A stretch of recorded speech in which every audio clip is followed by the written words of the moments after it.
Ashama harka fuunee akkam jirtu nagaa keessanii bakka jirtanii nageenya bakka isin baay'atecha har'a iddoo bashannanaa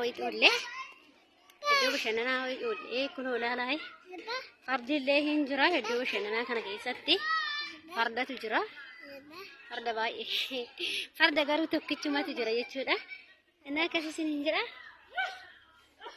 abdiisaa wajjin iddoo bashannanaa kana oollee abdiisaa bareedduu ta'e wajjini Nuti fardillee hin jira iddoo baay'ee namatti toludha.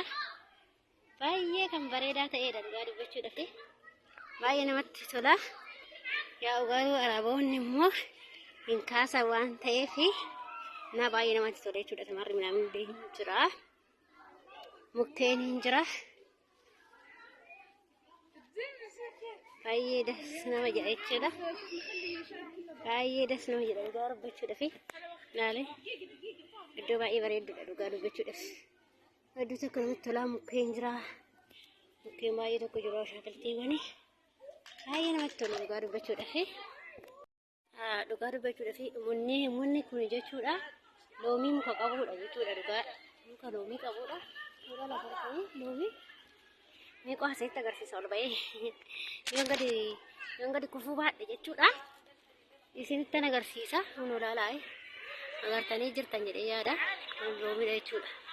Baay'ee dus nama jedha jechuudha dhugaa rabbii dubbachuudhaaf loomii qabaa muka loomiiti jechuudha. Baay'ee namatti tola.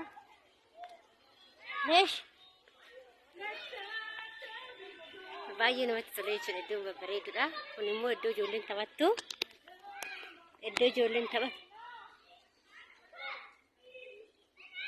iddoo ijoolleen taphatu iddoo baay'ee namatti toludha jechuudha dhugaa dubbachuuf. Mukkeen biyya keenya fa'aa jira. Baay'ee namatti tola. Na akkasii fakkaata jechuudha. Iddoon kun immoo iddoo daa'imtitti taphattu baay'ee namatti tola. Adis nama jedha jechuudha. Na adurree fa'aallee hin jirani iddoo kana jechuudha dhugaa dubbachuuf. Adurroon illee baay'ee jira dhugaa rabbi. Ishiin illee waa nyaachuudhaaf funaannachuudhaaf